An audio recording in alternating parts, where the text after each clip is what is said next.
৭ বছর আগের এক গাড়ি দুর্ঘটনায় নিজের সমস্ত স্মৃতি হারায় এভলিন। কিন্তু বিয়ের ৭ বছর পর তার জীবনে এমন কি হবে যাতে তার জীবন পুরোই উলটপালট হয়ে যাবে? এই নিয়ে আজকের আমাদের চাইনিজ ড্রামা। তাহলে চলো শুরু করা যাক। আর শুরু করার আগে তোমরা কিন্তু সাবস্ক্রাইব করতে একদম ভুলো না। ড্রামার শুরুতে আমরা আমাদের প্রধান চরিত্র ইভলিনকে বিয়ের পোশাকে দেখতে পাই। সে রাস্তা দিয়ে ছুটে যাচ্ছিল। এভলিন মনে মনে ভাবছিল যে বাবা আমাকে বিয়ে দেওয়ার জন্য এত জোর করছে কেন। এবং তখনই সামনে থেকে আসা একটি গাড়ির সাথে তার ধাক্কা লাগে এবং সেই গাড়ি থেকে নামে জেক হারপার। এরপর আমরা ৭ বছর পরের দৃশ্য দেখতে পাই এবং দেখতে পাই যে ওই দুর্ঘটনার পর জেকের সাথেই ইভলিনের বিয়ে হয়েছিল। ইভলিনের এখন একটি মেয়ে আছে এবং সে বর্তমানে গর্ভবতী। ইভলিনকে আমরা খুবই সাদামাটা অবস্থায় দেখতে পাই। সে বাইরে থেকে কোনো কাজ ছেড়ে বাড়িতে ফিরছিল। এবার সে বাড়িতে ঢুকেই দেখে তার স্বামীর জুতোর সাথে একটি মেয়ের জুতো রাখা, এবং আমরা দেখতে পাই যে একটি মেয়ের সাথে ঘনিষ্ঠ অবস্থায় ছিল। ইভলিন তার মেয়ে ন্যান্সিকে বলে যে তুমি কিছুক্ষণের জন্য পাশের বাড়িতে গিয়ে খেলা করো, এবং সে তার স্বামীর ঘরে যায়। স্বামীর ঘরে গিয়ে সে দেখতে পায় যে তার স্বামী তো সেখানে একাই, এবং তখনই সেখানে ক্যারেন আসে এবং বলে যে আসলে যে আজকে অফিসের চাপে একটু অসুস্থ হয়ে পড়েছিল, তাই জন্য আমি ওর সাথে ওকে বাড়ি দিতে এসেছিলাম। ইভলিন সেটাই সত্যি ভাবে এবং তার স্বামীকে জড়িয়ে ধরে। এবার ক্যারেন যখন বাড়ি থেকে চলে যাচ্ছিল, ইভলিন তাকে ধন্যবাদ জানায় একে হেল্প করার জন্য। কিন্তু তখনই ক্যারেন ইচ্ছা করেই চুল সরিয়ে তার গলার লাভ বাইট দেখায় এবং তার হাতের ব্রেসলেটটিও দেখায়। এভলিন বলে ওঠে, এই ব্রেসলেটটা তো জেক আমাকে দিয়েছিল গত বছর অ্যানিভার্সারিতে, তোমার কাছে এটা কি করে এলো? ক্যারেট বলে যে তুমি জানো না, ওই তো আমাকে মলে নিয়ে গেছিল সেদিন, তোমার জন্য যখন কিনেছিল আমাকেও একটা কিনে দিয়েছিল। ইভলিন বলে যে মিথ্যে বলো না, সেই দিন তো ও একটা বিজনেস ট্রিপে ছিল। ক্যারেন হাসতে হাসতে বলে যে হ্যাঁ, বিজনেস ট্রিপই তো। তোমার হাজবেন্ড কিন্তু বিছানায় খুবই পারদর্শী। এই কথা শুনে ইভলিন ক্যারেনকে ঠাস করে এক চড় মারে এবং তখনই জেক দরজা খুলে বেরিয়ে আসে। ইভলিন জেককে দেখেই ভিকটিম সাজার অভিনয় করতে থাকে এবং বলে যে আজকে যা হয়েছে তার জন্য আমিই দায়ী, জেকের কোনো দোষ নেই, আমি ওকে সিডিউস করেছিলাম। তুমি যেমন জেককে ভালোবাসো আমিও জেককে ভালোবাসি। ইভলিন তাকে ঠেলে সরিয়ে দেয় এবং ক্যারেন ইচ্ছে করে দেওয়ালে নিজের মাথা ঠুকে নেয়। তখনই জেক ছুটে আসে এবং বলে যে ক্যারেন তো তোমার কাছে ক্ষমা চেয়েছে, তাও কেন তুমি ওকে ধাক্কা মারলে? এবং সে ক্যারেনকে কোলে তুলে নেয় হসপিটালে নিয়ে যাওয়ার জন্য। ইভলিন বলে যে আমি এত জোরেও ধাক্কা মারিনি যে এইরকম হবে। কিন্তু জেক ইভলিনকে ধাক্কা মেরে সরিয়ে দেয়, কিন্তু সেই ধাক্কাতে ইভলিন সিঁড়ি থেকে গড়িয়ে পড়ে যায়। যেহেতু সে প্রেগনেন্ট ছিল তাই জন্য তার ব্লিডিং শুরু হয়ে যায়। কিন্তু তখনই ক্যারেন কান্না করে বলে যে আমাকে তাড়াতাড়ি হাসপাতালে নিয়ে চলো, না হলে আমি অন্ধই হয়ে যাব। এবং জেক ইভলিনকে ছেড়ে ক্যারেনকেই হাসপাতালে নিয়ে যায়। ইভলিন পাগলের মতো কাঁদতে থাকে যে আমার বাচ্চাটাকে বাঁচাও, এবং সে প্রায় অজ্ঞান হয়ে যায়। তখনই তার ৭ বছর আগের কিছু স্মৃতি মনে পড়ে। তার মনে পড়ে সে একজন অত্যন্ত ধনবান পরিবারের মেয়ে ছিল এবং তার বাবা ব্যবসায়িক স্বার্থে অ্যান্থনি হেক্টরের সাথে তার বিয়ে ঠিক করেছিল। কিন্তু সে নিজেই বিয়ের মঞ্চ ছেড়ে পালিয়েছিল এবং তারপরেই জেকের গাড়ির সাথে তার অ্যাক্সিডেন্ট হয়েছিল। এবার বর্তমান সময় তার জ্ঞান ফেরে হাসপাতালে এবং সে বলে ওঠে যে আমি আসলে কে। অন্যদিকে আমরা অ্যান্থনিকে দেখতে পাই। হেক্টর গ্রুপের সিইও অ্যান্থনি হেক্টর। তার সেক্রেটারি অ্যান্ড্রু তাকে খবর দেয় যে ৭ বছর ধরে নিখোঁজ থাকা এভলিন হোয়াইটের খোঁজ পাওয়া গেছে। হেক্টরের কোম্পানির নতুন শেয়ার হোল্ডার যে হারপারের বর্তমান স্ত্রী এভলিন। এই কথা শুনে অ্যান্থনি বলে যে তাহলে হেক্টর গ্রুপের ব্যাংকোয়েটের জন্য ওদের নিমন্ত্রণ পাঠাও। এবং অ্যান্থনির হাতেই আমরা একটা ৭ বছর আগে অ্যান্থনি আর এভলিনের একটা ফটো দেখতে পাই। আমরা বুঝতে পারি যে অ্যান্থনি মনে মনে এখনো ইভলিনকে ভুলতে পারেনি। ওদিকে হাসপাতালে ইভলিনের রুমে জেক এবং ক্যারেন আসে। ক্যারেন বলে যে এভলিন, তোমার এই লসের জন্য আমি খুবই দুঃখিত। আসলে এভলিনের মিসক্যারেজ হয়ে গেছিল এবং তার বাচ্চাটিকে বাঁচানো যায়নি। এভলিন তাই শুনে প্রচন্ড ভেঙে পড়ে এবং কাঁদতে থাকে। জেক বলে যে এত কান্নার কিছু হয়নি, ওটা এমনিতেও একটা মেয়ে বাচ্চা ছিল, ভালোই হয়েছে যেটা হয়েছে। এভলিন বলে যে জেক, ওটা তোমারই সন্তান, তুমি কি করে এমন বলতে পারো? এমনও তো হতে পারে আমার কোনো ছেলে হবেই না, তখন তুমি কি করবে? তখনই ক্যারেন বলে ওঠে যে আমার হয়তো তোমাকে এক্ষুনি বলা ঠিক না, কিন্তু তোমার আর কখনোই কোনো সন্তানই হবে না। আসলে ওই অ্যাক্সিডেন্টের ফলে ইভলিনের প্রোডাক্টিভ অর্গানগুলিরও ক্ষতি হয়ে গেছিল, তাই জন্য সে আর কখনোই মা হতে পারতো না। জেক বলে যে হ্যাঁ, এবার বাড়ি চলো, এটা তো একটা বাচ্চাই ছিল, তুমি নিজে তো বেঁচে আছো। এভলিন এই কথা শুনে প্রচন্ড কষ্ট পায় এবং জেক ও ক্যারেনকে মারতে থাকে। জেক তাকে ধাক্কা মেরে সরিয়ে দিয়ে বলে যে তুমি কি পাগল? এভলিন বলে যে হ্যাঁ, আমি পাগল, তুমি আমার বাচ্চাকে মেরে ফেলেছো। জেক বলে যে না, সব দোষ তোমার, তুমি বাড়িতে তাড়াতাড়ি কেন এসেছিলে? তুমিই ক্যারেনকে ধাক্কা মেরেছিলে, তাই জন্য তোমার এমন অবস্থা হলো। ক্যারেনের অবস্থা দেখো, ওকে যদি ঠিক সময় হাসপাতালে না আনতাম ওর মুখটাই হয়তো নষ্ট হয়ে যেত। এভলিন বলে যে আমাদের বাচ্চার প্রাণের থেকে ওর মুখটা তোমার কাছে বেশি দামি। এই সময় জেক বলে যে যেহেতু তুমি আর সন্তান জন্ম দিতে পারবে না, ক্যারেন এবার থেকে আমাদের বাড়িতেই থাকবে, কারণ হার্পার পরিবারের একজন উত্তরাধিকারী দরকার। এবং ইভলিন তখন বলে ওঠে যে আমার ডিভোর্স চাই।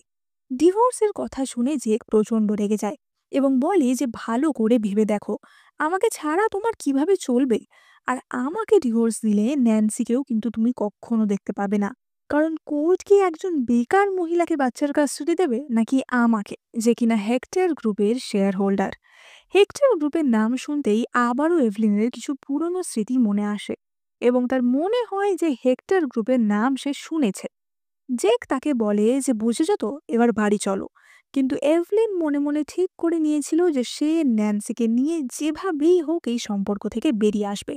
এবার আমরা ইভলিনকে তার বাড়ির আয়নার সামনে দেখতে পাই এবং তার মনে পড়ে যে সে আগে কিভাবে সাজগোজ করত এবং সে আবারও সেইভাবে সাজে, কিন্তু সে স্পষ্টভাবে তার অতীতের কথাগুলি মনে করতে পারছিল না।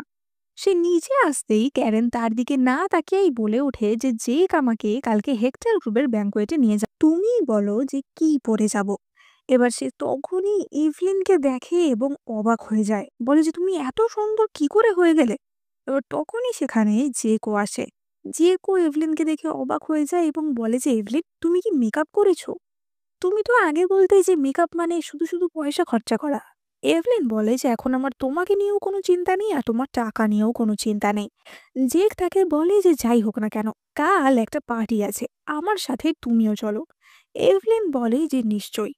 ক্যারেন চেঁচিয়ে ওঠে যে জেক, তুমি তো আমাকে প্রমিস করেছিলে, আমি কি তোমার কাছে একটু বেশি চেয়ে ফেলছি?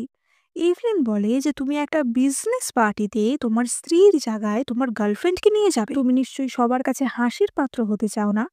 এবং জেক বলে যে ঠিক, সেক্ষেত্রে আমি ইভলিনকেই নিয়ে যাব। এভলিন, তুমি ভালো কিছু ড্রেস পরে তৈরি হয়ে থেকো। এই বলে সে ওখান থেকে চলে যায়। জেক বেরিয়ে যেতেই ক্যারেন ইভলিনকে এক চড় মারতে যায়, কিন্তু এভলিন তার হাত ধরে নেয়। ক্যারেন বলে যে এটা জাস্ট একটা পার্টি, বলা যায় না পরের বার হয়তো আমিও যাব। বাচ্চাটা হারিয়ে মনে হয় তোমার একটু বেশি বদল হয়ে গেছে। এভলিন তাকে ঠাস করে এক চড় মারে এবং বলে যে আমার বাচ্চার নাম তোমার এই মুখেও আনবে না। ক্যারেন বলে যে আমি তোমাকে এই বাড়ি থেকে তাড়িয়েই ছাড়বো। এবার ইভলিন জেকের কার্ড নিয়ে দামি দামি দোকান থেকে শপিং করতে শুরু করে। জেকের ফোনে টাকা ট্রান্সফারের মেসেজ ঢুকতেই তার তো মাথায় হাত পড়ে যায়। সে সঙ্গে সঙ্গে ইভলিনকে কল করে বলে তুমি এক সকালের মধ্যেই এতগুলো টাকা খরচ করে ফেলেছো।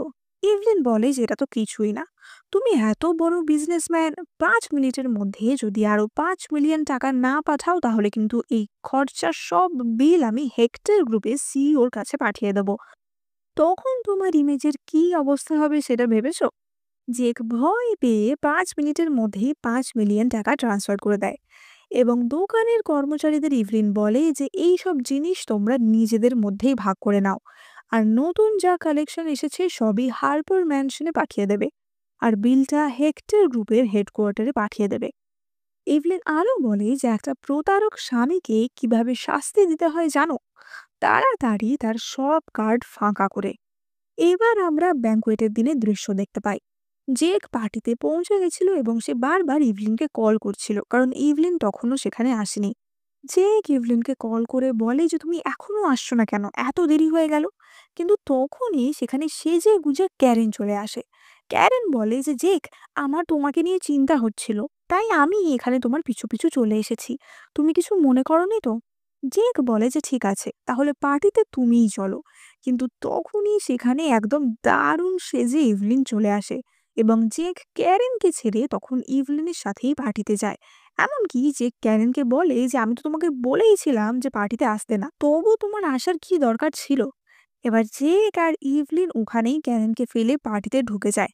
পার্টিতে ঢুকতেই অ্যান্থনি ইভলিনকে দেখে চিনতে পারে এবং ইভলিনকে দেখেই পার্টিতে উপস্থিত লোকেরা নিজেদের মধ্যে নানা কথা বলতে শুরু করে দেয়। একজন বলে যে আমি তো শুনেছিলাম যে হারপারের স্ত্রী কোনো অশিক্ষিত গ্রামের মেয়ে, কিন্তু একে তো দেখে মনে হচ্ছে না। অপর একজন বলে যে আচ্ছা, একে তো অনেকটা ওই হোয়াইট ফ্যামিলির সেই হারিয়ে যাওয়া মেয়ের মতো দেখতে, কিন্তু আমরা তো জানতাম যে সে কবেই মারা গেছে। অপর একজন বলে যে হ্যাঁ, ওই মেয়ের জন্যই তো মিস্টার হেক্টর আজ অব্দি বিয়ে করেনি। এবার জেক অ্যান্থনির সাথে কথা বলতে আসে এবং জেক ইভলিনের সাথে অ্যান্থনির পরিচয় করিয়ে দেয়, কিন্তু অ্যান্থনি কোনো ইন্টারাকশন না করেই সেখান থেকে চলে যায়। ইভলিনের মনে হয় যে সে কি কোনোভাবে আগে থেকে অ্যান্থনিকে চিনত। তখনই পার্টিতে ইউক্রেনিয়ান এক ভদ্রলোক অ্যালফান্সো কিছু একটা নিয়ে ঝামেলা শুরু করে। এবার যেহেতু এখানের কেউ ইউক্রেনিয়ান ভাষা বুঝতো না, তাই জন্য অ্যালফন্সোর কথাও কেউ বুঝতে পারছিল না। কিন্তু ইভলিন দেখে যে সে এই ভাষাটা বুঝতে পারছে। এবার অ্যালফন্সো হেক্টর গ্রুপের খুবই প্রভাবশালী একজন পার্টনার ছিল। ইভলিন ভাবে যে হয়তো অ্যালফন্সোর মাধ্যমে সে জেকের হাত থেকে নিষ্কৃতি পেতে পারে। অ্যালফন্সো তার নিজের ভাষায় বলছিল যে আমি কি এখানে নিজের মজা করাতে এসেছি। এবার সেই শুনে ইভলিন হেসে ওঠে। জেক বলে যে তুমি হাসছো কেন? ইভলিন বলে যে অ্যালফন্সোর কথা শুনে আমি হাসছি। বাকিরা তখন তাকে জিজ্ঞাসা করে যে আপনি কি ইউক্রেনিয়ান ভাষা জানেন, এবং ইভলিন বলে যে হ্যাঁ। এবার তখনই একজন এসে তাকে বলে যে মিসেস হার্পার, আপনি কি কিছুক্ষণের জন্য দোভাষীর কাজ করতে পারবেন? ইভলিন বলে যে হ্যাঁ নিশ্চয়ই, কিন্তু জেক তাকে বলে যে তুমি আবার কবে থেকে এই ভাষা শিখলে? ইভলিন বলে যে তুমি হয়তো আমার ব্যাপারে অনেক কিছুই জানো না। 7 বছর আগে যখন আমার অ্যাক্সিডেন্ট হয়েছিল, আমার সব স্মৃতি চলে গেছিল। তুমি আর তোমার মা তখন বলেছে যে আমি তোমাদের গ্রামের গরিব অনাথ একটি মেয়ে। তোমার সাথে আমার নাকি ছোটবেলায় বিয়ে হওয়ার কথা ঠিক হয়েছিল, কিন্তু আমি দেখেছিলাম যে আমি বাড়ি ঘরের একটা কাজও করতে পারি না। তাহলে কি তুমি এতদিন ধরে আমাকে মিথ্যে বলেছিলে? জেক বলে যে কি আজেবাজে বলছো। তখনই লোকটি বলে যে মিস্টার হার্পার, আপনার স্ত্রীকে যদি একটু সাহায্য করতে বলেন তাহলে খুবই ভালো হয়। জেক মনে মনে ভাবে যে যদি আজকের ঘটনায় ইভলিনের মেমোরি ফিরে আসে আর যদি কোনোভাবে তার মনে পড়ে যায় যে জেকই 7 বছর আগে ওই অ্যাক্সিডেন্টটা ঘটিয়েছিল, তাহলে কিন্তু খুব সমস্যা হয়ে যাবে। এবং সে বলে ওঠে যে না না, আমার স্ত্রী ইউক্রেনিয়ান জানে না, ও আসলে গ্রামের সাধারণ অশিক্ষিত একটা মেয়ে। এবং তখনই এভলিন বলে ওঠে যে আমি আবারও বলছি আমি এই ভাষা জানি। এবং জেক তাকে সবার সামনে ঠাস করে এক চড় মারে। ইভলিনও তাকে ঘুরিয়ে এক চড় মারে এবং ইউক্রেনিয়ান ভাষাতেই কথা বলে ওঠে। এই কথা শুনে অ্যালফন্সো তাদের দিকে এগিয়ে আসে এবং ইভলিন অ্যালফন্সোর সাথে কথা বলতে শুরু করে। অ্যালফন্সো তাকে জিজ্ঞাসা করে যে তোমাকেই কি ট্রান্সলেটর হিসেবে হেক্টর গ্রুপ থেকে নিয়োগ করা হয়েছে? এবং ইভলিন বলে যে না, আমাকে ভাগ্যই তোমার ট্রান্সলেটর হিসেবে নিয়োগ করেছে। অন্য লোকেরা ইভলিনের কথা শুনে বুঝতে পারে যে ইভলিন ইউক্রেনিয়ান ভাষা জানে। তারা বলতে থাকে যে তাহলে ওর স্বামী যে বলল ও এই ভাষা জানে না। জেক বলে যে আমি সত্যিই জানতাম না যে আমার স্ত্রী এই ভাষা জানে। বাকিরা বলে ওঠে যে বাবার স্বামী হয়ে স্ত্রীর ব্যাপারে এতটুকুও জানে না। এবার ততক্ষণে সেখানে অ্যান্থনিও চলে এসেছিল। এবার অ্যান্থনি ভাবে যে জেক কি তাহলে জানে না যে তার স্ত্রী 10টা ভাষাতে দক্ষ, নাকি ইভলিন জেককে তার নিজের আসল পরিচয় দেয়নি। ওদিকে অ্যালফন্সোর ইভলিনকে খুবই পছন্দ হয়েছিল, কিন্তু ইভলিন বিবাহিত জেনে সে বলে যে জেক তোমার যোগ্য না, আমি তোমার জন্য অপেক্ষা করতে পারি। এবং অ্যান্থনিও ইউক্রেনিয়ান ভাষা জানতো, তাই তাদের কথাবার্তা সেও বুঝতে পেরেছিল। অ্যালফন্সো বলে যে আমাদের যে নতুন ডিলটার কথা হচ্ছিল সেটা আমি ফাইনালাইজ করতে পারি যদি এই প্রজেক্টের সমস্ত দায়িত্ব ইভলিন নেয়। ইভলিন বলে যে কিন্তু আমি তো বিজনেসের ব্যাপারে কিছুই জানি না। অ্যান্থনি তখন বলে ওঠে যে চিন্তা করো না, এই ফিল্ডেই তুমি সবচেয়ে ভালো কাজ জানো। ইভলিন যদিও এই কথার কোনো মানেই বুঝতে পারে না, কিন্তু সে ভাব যে অন্তত স্বাবলম্বী হওয়ার একটা রাস্তা তো পাওয়া যাবে, তাই জন্য সে এই কাজটিতে রাজি হয়ে যায়। তখনই একটি মহিলার ধাক্কা লেগে ইভলিন পড়ে যাচ্ছিল এবং অ্যান্থনি তাকে ধরে নেয়। বাড়ি ফিরে যেয়ে ইভলিনের ওপর চেঁচাতে থাকে যে তোমার সাহস হলো কি করে জবটা অ্যাকসেপ্ট করার, তুমি কি আমাকে ডিভোর্স দিতে এতটাই ইচ্ছুক? ইভলিন বলে যে আমার বাচ্চাটাকে মেরেও তোমার শান্তি হয়নি, এবার কি তুমি আমাকেও মারতে চাও? জেক বলে যে মানছি যা হয়েছিল তাতে আমার দোষ ছিল, কিন্তু এবার সেসব কথা ভুলে যাও। ইভলিন বলে যে ঠিক আছে, তোমার যা বলার তুমি মিস্টার হেক্টরকেই বলে দিও। ক্যারেন তখনই জেককে বলে যে তুমি চিন্তা করো না, আমি ইভলিনকে যে করে হোক ওই চাকরি থেকে বার করে দেব। জেক এই কথা শুনে বলে যে ইভলিন যদি তোমার মতো একটু বুঝদার হতো আমার কতই না ভালো হতো। ইভলিন মনে মনে ভাবে যে তোমার সাথে তোমার এই বুঝদার গার্লফ্রেন্ডেরও জাহান্নামে যাওয়ার ব্যবস্থা আমি করছি। এবার আমরা পরের দিনের দৃশ্য দেখতে পাই, যেদিন ইভলিনের হেক্টর গ্রুপ জয়েন করার কথা ছিল।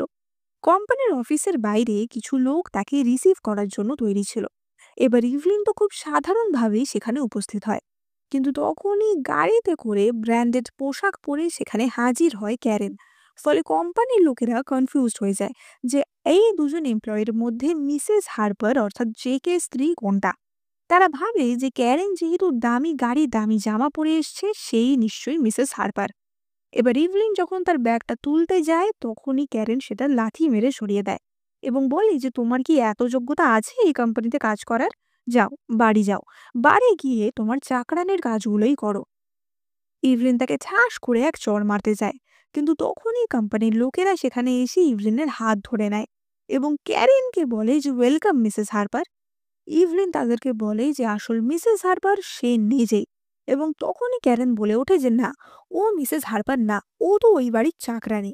এবং ক্যারেন একটি ফটোও দেখায় যেখানে ক্যারেন আর জেক কিস করছিল এবং তখনই পিছনে ঘর ঝাড় দিচ্ছিল ইভলিন। ইভলিন ছবিটা দেখে বুঝতে পারে যে এই ছবিটা 2 বছর আগের ছবি। তার মানে জেক 2 বছর ধরে ইভলিনকে ধোকা দিচ্ছে। এই ফটো দেখে কারো মনে কোনো সন্দেহ থাকে না যে আসল মিসেস হার্পার হলো ক্যারেনি। এবার এমপ্লয়িরা ইভলিনকে নানা কথা বলতে থাকে যে তুমি চাকরানি হয়েও বাড়ির মালকিন সাজার চেষ্টা করছো। ক্যারেন বলে যে এক্ষুনি এই মেয়েটিকে অফিস থেকে তাড়িয়ে দাও, আমি যেন কখনোই ওকে আর দেখতে না পাই। ইভলিন বলে যে আচ্ছা, তাহলে এটা তোমারই প্ল্যান ছিল, যে কি তোমাকে পাঠিয়েছে? ক্যারেন তাকে ঠাস করে এক চড় মারে এবং বলে যে আমার স্বামীর নাম একদম মুখে আনবে না, তুমি কেবলমাত্র একটা চাকরানি। এভলিন বলে যে আমি যদি চাকরানি হই তাহলে তুমি কি? এই বলে সে ক্যারেনকে মারতে যায়, কিন্তু বাকি লোকেরা তাকে আটকে দেয়। ক্যারেন বলে যে এক্ষুনি ওকে চাকরি থেকে বার করে দাও, কিন্তু কোম্পানির লোকটি অর্থাৎ ড্যানিয়েল বলে যে সেটা তো ম্যাডাম সম্ভব না, কারণ সেটা আমার হাতে নেই। মিস্টার হার্পার যতক্ষণ না নিজে থেকে বলছেন আমি কিছুই করতে পারবো না। ক্যারেন বলে যে ঠিক আছে, এইরকম মহিলাদের সাথে ডিল করার আমি আরো হাজারটা উপায় জানি। এবার আমরা অফিসের দৃশ্য দেখতে পাই, যেখানে ক্যারেনকে সবাই তোষামত করছিল এবং ড্যানিয়েল ইভলিনের ওপর এক গাদা কাজ চাপিয়ে দেয়। ইভলিন বলে যে এগুলো আমার দায়িত্বের মধ্যে পড়ে না, সুতরাং এই কাজ আমি করব না। ড্যানিয়েল তখনই একটি ফাইল ছুঁড়ে ইভলিনের মাথায় একটি ক্ষত করে দেয় এবং বলে যে তোমার এত সাহস, প্রথম দিনেই তুমি বলছো কাজ করবে না? তোমার এত অ্যাটিটিউড থাকলে আমি তোমাকে এখান থেকে বেরও করে দিতে পারি। ইভলিন বলে যে আমাকে বার করবে? ক্যারেন বলে যে তুমি এখানে কাজ করতে এসেছো, তুমি কি এখানে মজা করতে এসেছো? এবং সে ইভলিনের গায়ে একটি জলের গ্লাস ফেলে দেওয়ার চেষ্টা করে, কিন্তু ইভলিনই উল্টে সেই গ্লাসটা ক্যারেনের গায়ে ফেলে দেয় এবং বলে যে কে কত কাজ করছে সেটা কিছুদিন পরেই বোঝা যাবে, যখন অ্যালফোন্সো কোম্পানিতে মিটিং করতে আসবে। ইভলিন বলে যে ড্যানিয়েল, ফাইলগুলো জল পড়ে নষ্ট হয়ে গেছে, আমার জন্য নতুন করে আবার ফাইল এনে দাও। এবার ইভলিন ওয়াশরুমে যায় এবং সেখানেই তখন অ্যান্থনি আসে। ইভলিন তাকে জিজ্ঞাসা করে যে আচ্ছা, আমাদের কি আগে কোথাও দেখা হয়েছে? এবং এই শুনে অ্যান্থনি বলে যে ইভলিন, এখানে আমরা ছাড়া আর কেউ নেই, তাই এই মেমোরি লসের নাটকটা এবার বন্ধ করো। ইভলিন বলে যে আমি সত্যিই বলছি, 7 বছর আগে আমার সত্যিই মেমোরি লস হয়েছিল। অ্যান্থনি বলে যে তুমি কি ওই জেকের জন্য তোমার অতীতের সমস্ত সম্পর্ক ত্যাগ করেছো? ইভলিন মজা করে বলে যে তুমি এত রাগ করছো কেন, তুমি কি আমার কোনো এক্স ছিলে? এই কথা শুনে অ্যান্থনি রেগে সেখান থেকে চলে যায়। ইভলিন মনে মনে ভাবে যে আচ্ছা, সত্যি এই ছেলেটা আমার কোনো এক্স ছিল না তো? কিন্তু যদি সত্যি তা হয়ে থাকে তাহলে হয়তো ওর মাধ্যমেই আমি আমার অতীতের কথা জানতে পারবো। এবার সে তার ডেস্কে ফিরে আসে এবং তখনই সবাই তাকে ঘিরে ধরে। ক্যারেন তার সামনে এসে বলে যে আমার যে জেড ব্রেসলেটটা চুরি করেছো সেটা বার করো। এখানে একমাত্র তোমার সাথেই আমার শত্রুতা আছে, নিশ্চয়ই তুমিই সেটা চুরি করেছো। আসলে ক্যারেন ব্রেসলেটটা ইভলিনের ব্যাগে ঢুকিয়ে তাকে ফাঁসানোর চেষ্টা করছিল। ক্যারেন বলে যে তুমি যদি না নিয়ে থাকো তাহলে তোমাকে সার্চ করা হোক, এবং কয়েকজন লোক এসে ইভলিনকে চেপে ধরে। একটি এমপ্লয়ি খুবই নোংরা ভাবে এভলিনের দিকে হাত বাড়ায় তাকে সার্চ করার জন্য। এভলিন তখনই তার হাই হিল দিয়ে একজনের পা মারিয়ে দেয় এবং অপর একজনের হাত ধরে তার চুলের কাঁটাটি লোকটির হাতে গেঁথে দেয়। ক্যারেন চেঁচিয়ে ওঠে যে তুমি কি পাগল হয়ে গেছো? এভলিন বলে যে পাগল হলে আমি ওর হাতে না, অন্য কোথাও কাঁটাটা ঢোকাতাম। ড্যানিয়েল বলে যে এবার কিন্তু আমি পুলিশ ডাকতে বাধ্য হব। ইভলিন বলে যে হ্যাঁ, নিশ্চয়ই ডাকো। অ্যাসল্ট, ওয়ার্ক প্লেস বুলিং, আমি যা যা করেছি শুধুমাত্র সেলফ ডিফেন্সে করেছি। আমিও পুলিশ আর মিডিয়াকে সব কিছু বলবো যে এখানে কি হয়েছিল। আমার কোনো কিছু হারানোর ভয় নেই। দেখা যাক কারই বেশি শাস্তি হয়। কল করো। আচ্ছা, তোমরা কল করছো না, তাহলে আমিই করছি। এই বলে সে নিজেই তার ব্যাগ থেকে ফোন বার করতে যায়, এবং তখনই তার ব্যাগ থেকে একটি জেড ব্রেসলেট পরে ভেঙে টুকরো টুকরো হয়ে যায়। ক্যারেন সঙ্গে সঙ্গে চেঁচিয়ে ওঠে যে চোর, আমার ব্রেসলেট চুরি করেছিলে? তুমি জানো ওটার দাম $3 মিলিয়ন।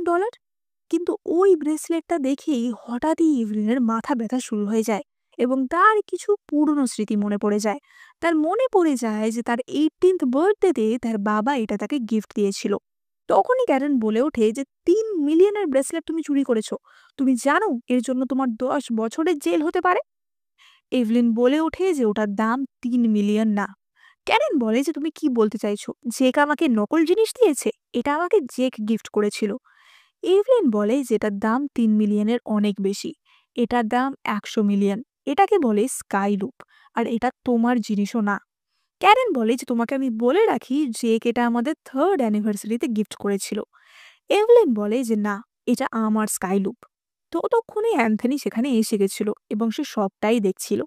অ্যান্থনি ভাবে যে এতদিন আগের ছোট্ট একটা কথা এভলিনের মনে আছে, কিন্তু এই অ্যান্থনির কথা তার মনে নেই। তার মানে মেমোরি লসটা নিশ্চয়ই একটা মিথ্যা বাহানা। ওইদিকে ততক্ষণে একজন এমপ্লয়ি গুগলে সার্চ করে দেখে যে সত্যি এই ব্রেসলেটটির দাম 100। ক্যারেন তাই শুনে ভাবে যে মা, এত দামি ব্রেসলেটটা ওর ব্যাগে রাখাটা ঠিক হয়নি। বাকিরা বলে ওঠে যে তাহলে কি সত্যি ব্রেসলেটটা ইভলিনের? আর ইভলিনই কি তাহলে আসল জেক হারপারের স্ত্রী? কারণ ক্যারেন তো এসে থেকে ইভলিনকে টার্গেট করছে। ক্যারেন তখনই বলে ওঠে যে চুপ করো। কোনো জিনিসের দাম ঠিকভাবে বলতে পারা মানে এই না যে সেই জিনিসটা তার। তখনই এভলিন বলে যে আর যদি আমি বলি যে আমার নাম এতে খোদাই করা আছে তাহলে? ক্যারেন হাসতে হাসতে বলে যে 100 মিলিয়নের ব্রেসলেটে তোমার নাম, এবং সত্যিই সেখানে ইভলিনের নাম খোদাই করা ছিল। সেটা দেখে ক্যারেন অবাক হয়ে যায় এবং সেই ব্রেসলেটের টুকরোটা নিজের কাছে লুকিয়ে নেয়।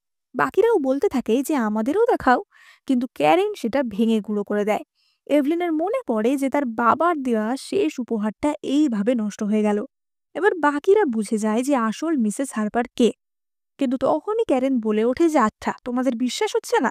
আমি তাহলে জেককে এখনই কল করছি। ওই এসে তোমাদের সবাইকে চাকরি থেকে বার করবে। এবং সে জেককে কল করে।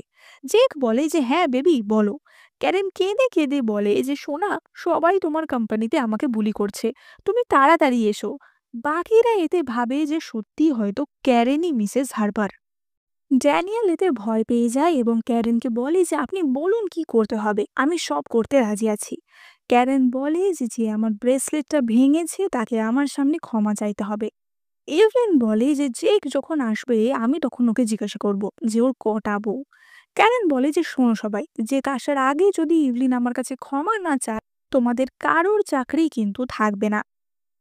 ড্যানিয়েল এবং অন্যান্যরা ইভলিনকে জোর করে ধরে ক্ষমা চাওয়ানোর চেষ্টা করে, এবং তখনই সেখানে অ্যান্থনি আসে। সে সবটাই দেখছিল এতক্ষণ ধরে। সে এসে বলে যে তোমাদের এত সাহস কে দিল মিসেস হার্পারের সাথে এরকম ব্যবহার করার? ড্যানিয়েল বলে যে না স্যার, উনি মিসেস হার্পার না। আসলে মিসেস হার্পার তো এই যে ক্যারেন।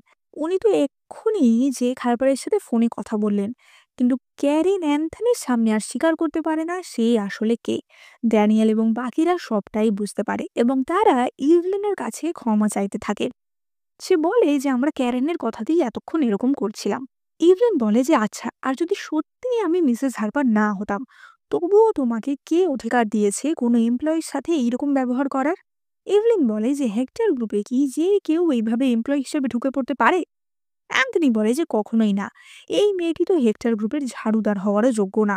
এক্ষুনি ভালো করে ইনভেস্টিগেট করা হবে যে কার সাহায্যে এখানে ঢুকেছে। আর এই ঘটনার সাথে যে সমস্ত এমপ্লয়িরা জড়িত ছিল তাদের ব্যাপারেও ভালো করে ইনভেস্টিগেট করা হবে। দরকারে তাদেরকে বার করে দেওয়া হবে।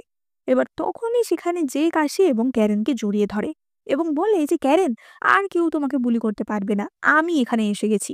খোদ হেক্টরও তোমাকে কিছু করতে পারবে না। হেক্টর তখনই বলে ওঠে যে ও তাই, এবং হেক্টর এবং ইভলিনকে দেখে জেক চমকে যায়। সে বলে যে তোমরা এখানে কি করছো? এভলিন বলে যে আমাদের জিজ্ঞাসা না করে তুমি তোমার প্রিয় স্ত্রীকে জিজ্ঞাসা করো।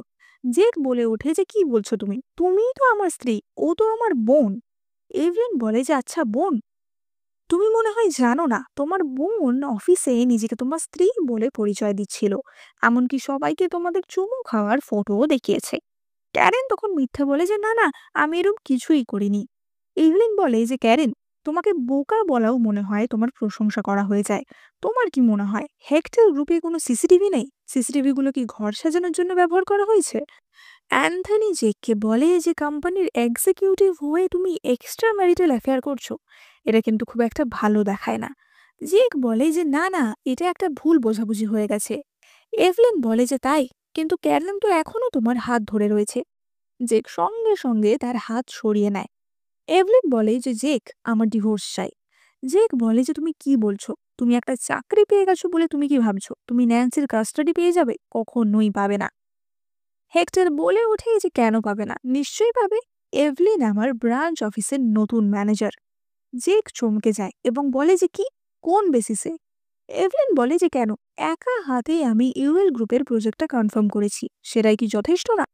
এবং তখনই সেখানে অ্যালফন্সো আসে এবং অ্যালফন্সো এবারে চাইনিজ ভাষা শিখে এসেছিল। সে বলে যে এভলিন, আমি তোমার জন্য এটুকু করতেই পারি। তখনই জেক বলে ওঠে যে আচ্ছা, এবার বুঝতে পেরেছি ডিভোর্স দেওয়ার জন্য তোমার এত কিসের চাহিদা, কারণ তুমি তোমার নেক্সট টার্গেট পেয়ে গেছো। তাই ভাবি, অফিসে আসার পরই এত তাড়াতাড়ি কারোর উন্নতি কি করে হয়? নিশ্চয়ই তুমি অ্যালফন্সোর সাথে সম্পর্কে লিপ্ত হয়েছো। এই কথা শুনে অ্যালফন্সো জেককে এক ঘুষি মারে এবং বলে যে ইভলিনকে অপমান করার একদম চেষ্টা করবে না। যে উল্টে বলে যে কেন, সত্যিটা হজম হচ্ছে না? বাজে মেয়ে, তুমি কি বেশি পবিত্র সাজার চেষ্টা করছো? এবং তখনই অ্যান্থনিও তাকে এক ঘুষি মারে এবং বলে যে তোমার গার্লফ্রেন্ড এখনো তোমার পাশে দাঁড়িয়ে, আর তুমি এভলিনের দিকে আঙুল তুলছো। জেক বলে যে বাহ এভলিন, আমি সত্যিই তোমাকে আন্ডার এস্টিমেট করেছিলাম। আমি ভাবিনি যে তুমি অ্যান্থনি অ্যালফন্সো দুজনকেই হাত করে নেবে। অ্যালফন্সো আবারও জেককে ঘুষি মারতে চায়, কিন্তু ইভলিন তাকে থামিয়ে দেয় এবং বলে যে ও কি বলতে চাই ওকে বলতে দাও। জেক বলে যে কেন, আমি কি কিছু ভুল বললাম? তুমি ডিভোর্স দিতে চাও কারণ ওই অ্যালফন্সোর জন্য, তাই তো? নিশ্চয়ই তোমার সাথে ওর আগে থেকেই সম্পর্ক ছিল, তাই জন্যই তো তুমি ওর ভাষা জানতে। এভলিন বলে যে আমার বাচ্চাটা হারানোর পর তোমার আসল রূপ আমি দেখতে পেয়েছিলাম, কিন্তু তুমি যে এতটাও নিচে নামতে পারো সেটা ভাবিনি। জেক বলে যে বাচ্চাটা আদৌ আমার ছিল তো, নাকি ওটা অ্যান্থনি বা অ্যালফন্সোর?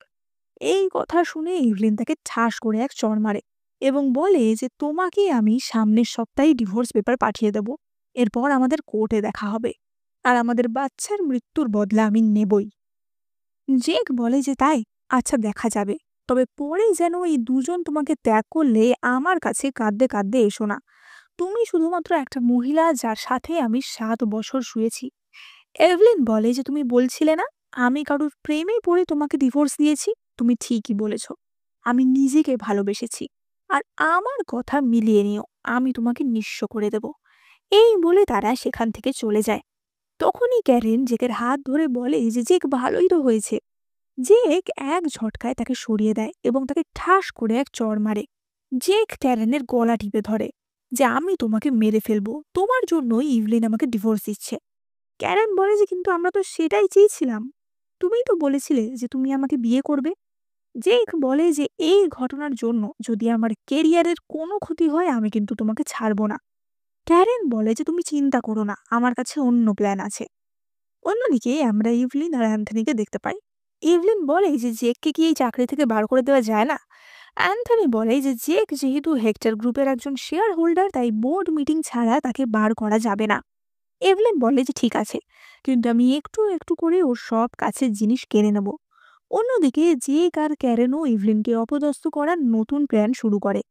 এবার আমরা অফিসের দুটি মেয়েকে দেখতে পাই, যারা ওয়াশরুমে ইভলিনের নামে গসিপ করছিল। তারা বলা বলি করছিল ইভলিন কিভাবে বাঁকা পথে এত সহজে তাড়াতাড়ি সফলতা অর্জন করছে। ইভলিন নাকি বসদের সাথে ঘনিষ্ঠ হওয়ার বদলে এই সমস্ত সুযোগ সুবিধা বাড়ছে। এমন সময় একটি মেয়ে বলে যে সে একটি গ্রুপ চ্যাটে ইভলিনের অনেক রকম ফটো দেখতে পেয়েছে, এবং সেই সব ফটো দেখলেই বোঝা যায় যে ইভলিন কিরকম টাইপের মেয়ে। তখনই পিছনের একটি ওয়াশরুম থেকে ইভলিন বেরিয়ে আসে এবং বলে যে কি ব্যাপার, আমাকে দেখে তোমরা চুপ করে গেলে কেন? এবং তারা ইভলিনকে দেখে তার থেকে ক্ষমা চাইতে থাকে। ইভলিন বলে যে গ্রুপ চ্যাটটা আমাকে দেখাও, এবং সে সেখানে নিজের কিছু আপত্তিকর ফটো দেখতে পায়। ইভলিন তাদের জিজ্ঞাসা করে যে এই গ্রুপের অ্যাডমিনকে, সেটা কি তোমরা জানো? মেয়েগুলি বলে যে কোম্পানির কেউ হয়তো কোনো অল্টারনেটিভ অ্যাকাউন্ট থেকে এটা ইউজ করছে। এভলিন বলে যে আমি একটা নাম্বার পাঠাচ্ছি, ওটা গ্রুপে অ্যাড করো, আর যেখানে যেটা শুনবে সেটা বিশ্বাস করবে না। পরের বার কিন্তু তোমরা আর ছাড় পাবে না। অফিসের অন্যান্য এমপ্লয়িরাও ইভলিনের সাথে নানা লোকের নাম জুড়ে নানা রকম সমালোচনা করছিল। এবার জেকের ফোনে তখনই একটি মেসেজ আসে যে অ্যান্থনি বিল্ডিং ছেড়ে বেরিয়েছে, এবং জেক তার শয়তানি প্ল্যান শুরু করে দেয়। এভলিনের সাথে মিস্টার লুইস নামে একজন বিজনেস পার্টনারের মিটিং ছিল, এবং আমরা দেখতে পাই লোকটি এভলিনকে বাজেভাবে টাচ করার চেষ্টা করে। এভলিন তাতে রেগে যায় এবং সেখান থেকে উঠে চলে যেতে চায়, কিন্তু লোকটি তাকে বলে যে তুমি এত ভালো সাজার অভিনয় করছো কেন? কাল রাতে যে ফটোগুলো পাঠিয়েছিলে তাতে তো তোমাকে খুবই হট লাগছিল। এভলিন বলে যে কি ফটো, আমি তো কোনো ফটো পাঠাইনি। লোকটি বলে যে মিথ্যে কথা বলো না, এবং সেই ইভলিনের ওপর ঝাঁপিয়ে পড়ে। কিন্তু তখনই সেখানে হাজির হয় মিসেস লুইস, মিস্টার লুইসের স্ত্রী, এবং তার স্বামীর সঙ্গে একজন মেয়েকে ঘনিষ্ঠ অবস্থায় দেখে মিসেস লুইস গিয়ে এভলিনের মাথা ধরে টেবিলে ঠুঁকিয়ে দিতে শুরু করে। মহিলাটি বলে যে তুমি আমার স্বামীর সাথে নোংরামি করছো, আমি তোমাকে ছাড়বো না। ততক্ষণেই সেখানে অফিসের লোকজনও মজা দেখার জন্য জড়ো হয়ে গেছিল। এবার জেক সেখানে আসে এবং ভালো সাজের অভিনয় করে মিসেস লুইসকে বলে যে আপনার নিশ্চয়ই কোনো ভুল হচ্ছে। মিসেস লুইস বলে যে আমি কি অন্ধ? আমি নিজের চোখে দেখেছি ওদের কিস করতে, আর ওই মেয়েটা আমার স্বামীকে সিডিউস করার চেষ্টা করছিল। এভলিন ততক্ষণে অ্যান্থনিকে কল করে দিয়েছিল। এভলিন মিসেস লুইসকে বলে যে আমি কিছুই করিনি, উনিই আমাকে হ্যারাস করছিলেন। সিকিউরিটি ক্যামেরায় সব ফুটেজ আছে। মিসেস লুইস বলে যে তাই, তাহলে আগের দিন রাতে এই সমস্ত নোংরা ফটো তুমি কেন পাঠিয়েছিলে? বাইরে এমপ্লয়িরাও তখন বলে যে আচ্ছা, তাহলে গ্রুপ চ্যাটের সব কথাই সত্যি। মিস্টার লুইসও তখন নিজেকে ভালো দেখানোর জন্য বলে যে হ্যাঁ হ্যাঁ, আমি কিছু করিনি, ওই আমাকে সিডিউস করেছে। জেক বলে যে এভলিন তুমি এটা খুবই খারাপ করেছো, ওনাদের কাছে ক্ষমা চাও। এভলিন বলে যে ক্ষমা চাইবো, এবং সে একটি কাচের অ্যাশট্রে জেকের মাথায় ছুঁড়ে মারে। জেক চেঁচিয়ে ওঠে, তুমি কি পাগল হয়ে গেছো? এভলিন বলে যে হ্যাঁ আমি পাগল। তুমি কি ভাবছো আমি জানি না এসবের পিছনে কে আছে? জেক বলে যে তুমি নিজে অ্যালফন্সোর সাথে চিট করেছো, তারপর আবার আমায় দোষ দিচ্ছ। তোমার মতো একজন মহিলার এই কোম্পানিতে থাকা উচিত না। তোমাকে আমি এক্ষুনি কোম্পানি থেকে বার করে দেব। বাইরে যে সমস্ত এমপ্লয়িরা দাঁড়িয়ে ছিল তারাও চেঁচিয়ে ওঠে যে হ্যাঁ হ্যাঁ, এনাকে বার করে দেওয়া উচিত। এবং তখনই সেখানে অ্যান্থনি হাজির হয় এবং বলে যে ইভলিন কোম্পানিতে থাকবে না যাবে সেটা কিন্তু তোমরা ঠিক করার কেউ না, কিন্তু ফেক রিউমার ছড়ানোর জন্য তোমাদের কি শাস্তি হবে সেটা ভেবেছো? এমপ্লয়িগুলি বলে ওঠে যে না না, আমরা কিছু করিনি, আমরা কোনো গুজব রটাইনি। তখনই অ্যান্থনির সেক্রেটারি অ্যান্ড্রু বলে যে তাদের গ্রুপ চ্যাটের সমস্ত ডিটেলস দিয়ে লস্যুট ফাইল করা হয়েছে। গ্রুপ চ্যাটের পিকচারগুলি এআই দ্বারা তৈরি ছিল। এই ধরনের ফেক ফটো স্প্রেড করার জন্য এই সমস্ত এমপ্লয়ীদের বিরুদ্ধে আইনি ব্যবস্থা নেওয়া হবে। অ্যান্থনি বলে যে এই ঘটনার সাথে যারা যুক্ত সবাইকেই কাজ থেকে বার করে দেওয়া হবে। জেক মনে মনে ভাবে যে ভাগ্যিস আমি আমার সমস্ত ডিটেলস আগে থেকেই ডিলিট করে দিয়েছিলাম।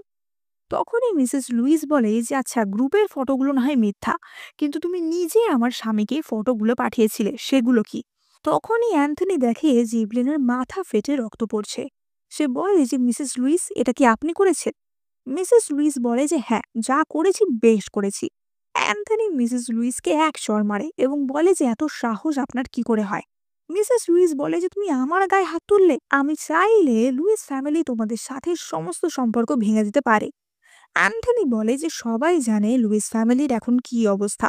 অ্যান্ড্রু, 10 মিনিটে পুরো লুইস ফ্যামিলি যেন দেউলিয়া হয়ে যায় সেই দায়িত্ব তোমার। মিসেস লুইস বলে যে অ্যান্থনি, তুমি এই মেয়ের জন্য আমাদের সাথে এমন করছো? তুমি জানো না এই মেয়েটি কেমন? এভলিন বলে যে দেখুন, আমি আপনার স্বামীকে কোনো মেসেজ করিনি, চাইলে আপনি আমার ফোনটা চেক করতে পারেন। এবং মিসেস লুইস চেক করে দেখে যে সত্যি এভলিন তাকে কোনো মেসেজই করেনি। এভলিন বলে যে আমার অফিসে ক্যামেরা লাগানো আছে, সেটা দেখলেই বোঝা যাবে যে আমি ওনাকে সেডিউস করছিলাম নাকি উনি আমাকে অ্যাসল্ট করার চেষ্টা করছিলেন। মিস্টার লুইস তখন বলে যে আসলে আমি ওই ফটোগুলো দেখে ভেবেছিলাম যে তুমি আমার প্রতি ইন্টারেস্টেড। মিসেস লুইস তাকে মারতে মারতে বলে যে নিজেকে আয়নায় দেখেছো, তোমার প্রতি ওই মেয়েটা ইন্টারেস্টেড হবে। এবং তারা বারবার করে এভলিনের কাছে ক্ষমা চায়। এভলিন মিসেস লুইসকে তুলে বলে যে ঠিক আছে, আপনাকে ক্ষমা চাইতে হবে না। আসলে আপনিও আমার মতো একটা পরিস্থিতির শিকার। আসল কালপ্রিট তো ওই লোকটা, মিস্টার লুইস। মিসেস লুইস বলে তুমি ঠিকই বলেছ। এবং এই বলে মিসেস লুইস মিস্টার লুইসের মেন পয়েন্টে এক লাথি মারে। মিসেস লুইস বলে যে আমি যদি ভুল না করি তাহলে জেকি তো তোমার এক্স হাজবেন্ড, তাই না? ভালো করে দেখো, এই লোকটার কোনো হাত নেই তো এই ঘটনার পিছনে। এবার ততক্ষণে ডক্টর সেখানে এসে যায় এভলিনকে চেক করার জন্য।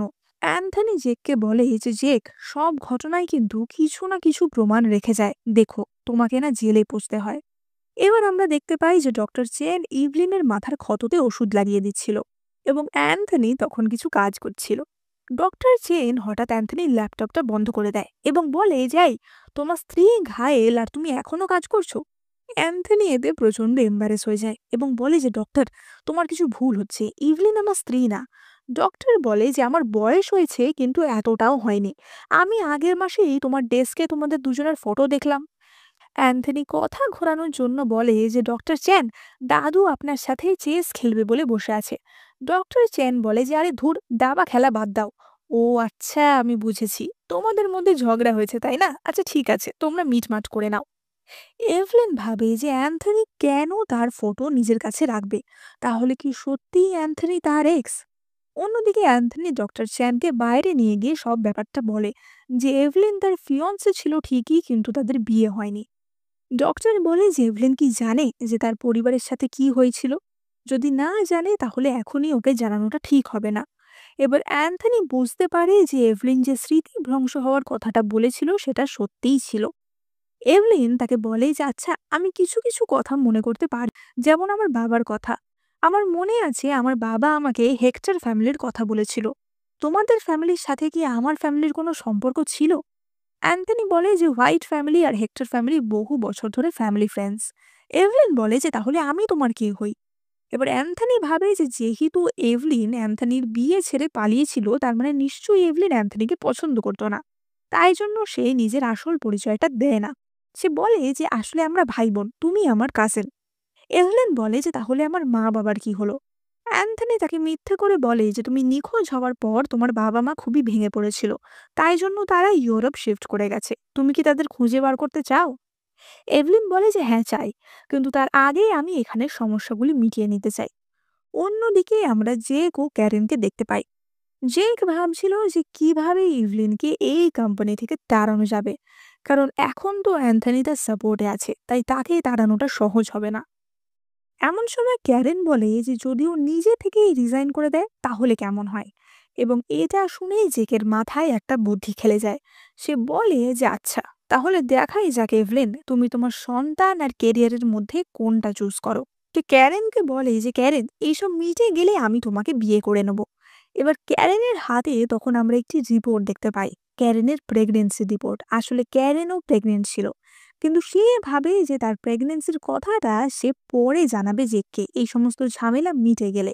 এবার ততদিনে কিন্তু এভলিন আর জেকের ডিভোর্সও হয়ে গেছিল এবং এভলিন ন্যান্সিকে নিয়ে আলাদা থাকতো। হঠাৎই একদিন এভলিনের ন্যান্সিকে স্কুল থেকে আনতে একটু দেরি হয়ে যায় এবং সে তাড়াহুড়ো করে অফিস থেকে বেরোচ্ছিল ন্যান্সি স্কুলে যাওয়ার জন্য। অ্যান্থনি তাকে দেখতে পায় এবং তাকে লিফট দেওয়ার জন্য বলে, কিন্তু এভলিন পৌঁছানোর আগেই জেক ন্যান্সি স্কুলে পৌঁছে যায়। এবার ন্যান্সির বাবা মার ডিভোর্স হয়ে যাওয়ার পর থেকে ন্যান্সিকেও স্কুলের বাচ্চারা বুলি করত। তখনই জেক সেখানে পৌঁছায়। ন্যান্সি তাকে বলে যে বাবা, তুমি কি আর আমাকে ভালোবাসো না? তুমি কি আমাকে চাও না? এবং জেক বলে যে ওই জন্যই তো আমি তোমাকে স্কুল থেকে নিতে এসেছি। জেক তাকে বলে যে ন্যান্সি, তোমার মা চায় না যে আমি তোমার সাথে দেখা করি। তাই আমি তোমার সাথে লুকিয়ে, লুকিয়ে দেখা করতে এসেছি।" এবং সে ন্যান্সিকে নিয়ে চলে যায়।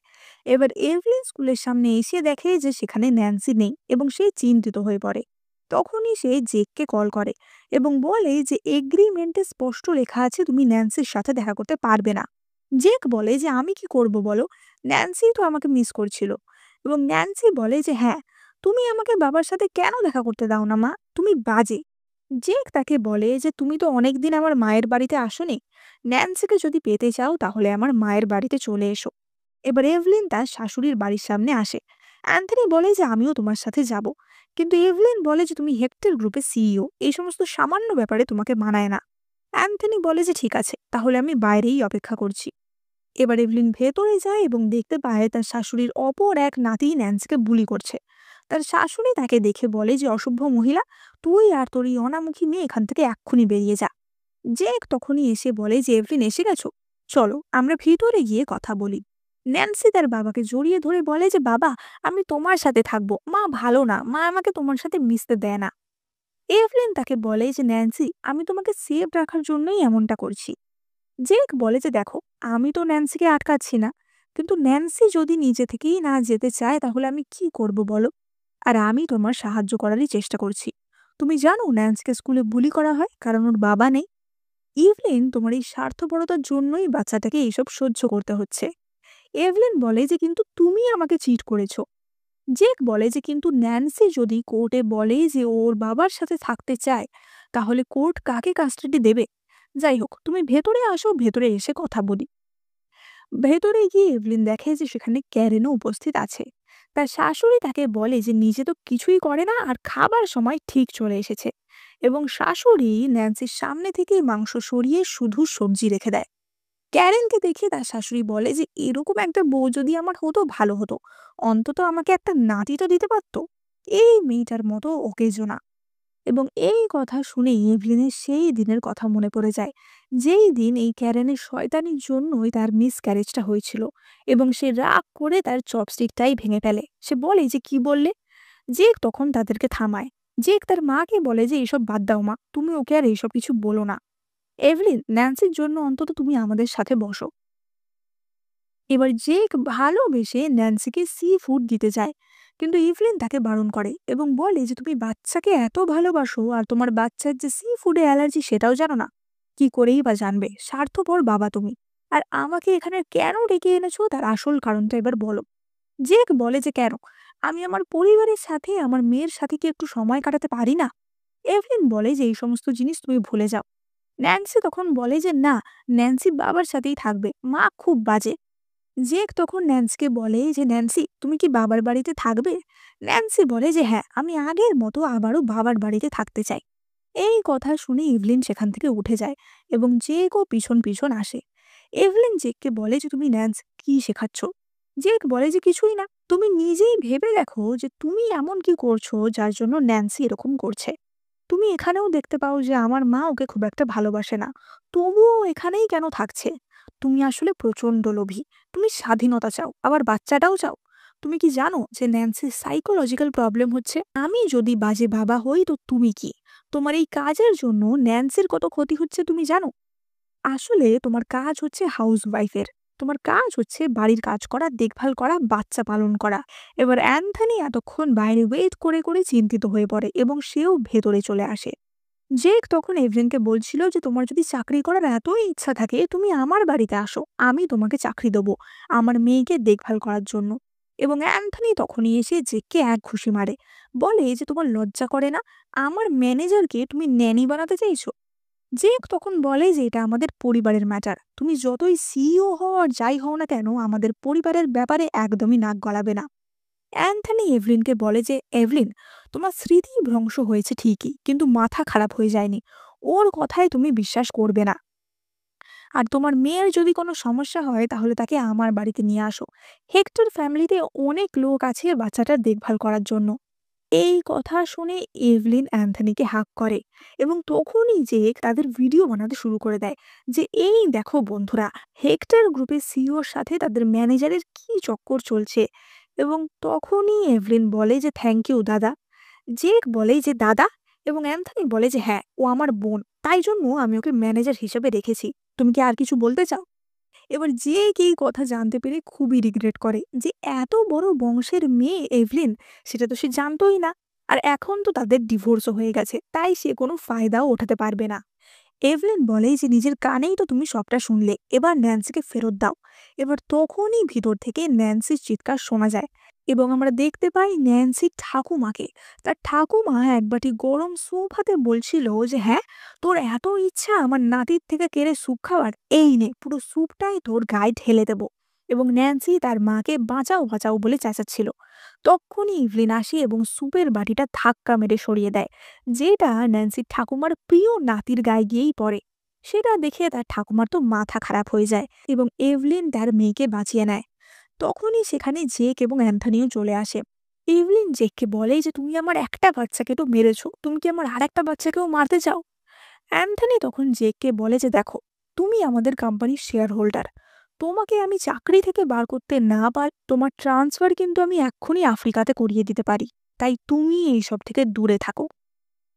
জেক বুঝতে পারে যে সে কত বড় সোনার ডিম পাড়া হাঁসকে হারিয়ে ফেলছে। সে বারবার এভলিনের কাছে ক্ষমা চাইতে থাকে এবং বলতে থাকে যে এভলিন, আমি তোমাকে ভালোবাসি, আমি জানি আমি খুব ভুল করেছি, তুমি আমাকে প্লিজ ক্ষমা করে দাও, আমি জানি যে তুমি খুবই দয়ালু ভালো মনের একজন মানুষ। কিন্তু এভলিন বলে যে না, আমি আসলে খুবই বাজে একজন মানুষ, এবং সে ওখান থেকে চলে যায়। এবং জেকের এই সমস্ত রাগ গিয়ে পড়ে ক্যারেনের ওপর, এবং সে ক্যারেনের গলা টিপে ধরে যে আজকে তোর জন্যই আমার ওই বউটার সাথে ডিভোর্স হলো, আজকে যদি ও থাকতো তাহলে আমি কোথায় না থাকতাম। এভলিন আসলে হেক্টর বংশের মেয়ে, তোর জন্যই আজকে এরকম হলো। এই বলে সে ক্যারেনকে ছুঁড়ে ফেলে দেয়। এবার ক্যারেনও কিন্তু গর্ভবতী ছিল, তাই সেই ছুঁড়ে ফেলার ফলে ক্যারেনের ধাক্কা লাগে এবং তারও ব্লিডিং শুরু হয়ে যায়। ক্যারেন বলতে থাকে যে আমাকে প্লিজ হসপিটালে নিয়ে চলো, কিন্তু জেক তার কোনো কথা শোনে না এবং তাকে মারতে থাকে। ক্যারেন বলে যে আমার একটা ছেলে সন্তান হবে, প্লিজ আমাকে হসপিটালে নিয়ে চলো, আমাদের বাচ্চাটাকে এভাবে মরতে দিও না। এবার ছেলে সন্তানের নাম শুনে জেকের হুঁশ ফিরে আসে এবং সে ক্যারেনকে কোলে নিয়ে বাইরে ছুটতে ছুটতে যায়। কিন্তু তখনই সামনে থেকে একটি গাড়ি আসে এবং তাদের সাথে অ্যাক্সিডেন্ট হয়। এভলিন আর অ্যান্থনি পুরোটাই দেখতে পায় এবং সঙ্গে সঙ্গে অ্যাম্বুলেন্সে কল করে। এই এভলিনকে বলতে থাকে যে এভলিন, তুমি আমার বাচ্চাটাকে বাঁচাও, আমার ছেলে হবে, আমার ছেলেটাকে তুমি বাঁচাও প্লিজ। এভলিন মনে মনে ভাবে যে এটাই হয়তো কর্মফল, কিন্তু আমরা দেখতে পাই যে ওই অ্যাক্সিডেন্টের ফলে আসলে ক্যারেনই মারা গেছিল। চেক প্রচন্ড কাঁদতে থাকে যে আমার বাচ্চাটাকে বাঁচাও, আমার ছেলে, আমার ছেলে। এভলিন বলে যে মানবিকতা ফিরিয়ে আনার জন্য তোমার কি সত্যিই একটা ছেলে সন্তানের প্রয়োজন ছিল? এবং সেই চেক করে দেখে যে ক্যারেন মারা গেছে। সে জেককে বলে যে ক্যারেন আর বেঁচে নেই। এবং তখনই ওই অ্যাক্সিডেন্ট দেখার ফলে হঠাৎই ইভলিনের মাথায় প্রচন্ড যন্ত্রণা শুরু হয়। আসলে অ্যাক্সিডেন্টটি দেখার ফলে তার নিজের অ্যাক্সিডেন্টের আগের কিছু স্মৃতি ফিরে আসে এবং সে মাথা ব্যথায় অজ্ঞান হয়ে যায়। জ্ঞান ফিরলে আমরা দেখতে পাই যে অ্যান্থনি এবং এভলিন একসাথে বসে আছে এবং এভলিন জ্ঞান ফিরেই বলে যে অ্যান্থনি, তুমি আমাকে বিয়ে করো। অ্যান্থনি বলে যে তুমি কি বলছো, সত্যি? এবং এভলিন বলে যে হ্যাঁ, আমার প্রায় সবকিছুই মনে পড়ে গেছে, আমার মা বাবার কি হয়েছে তুমি সেটা আমাকে বলো।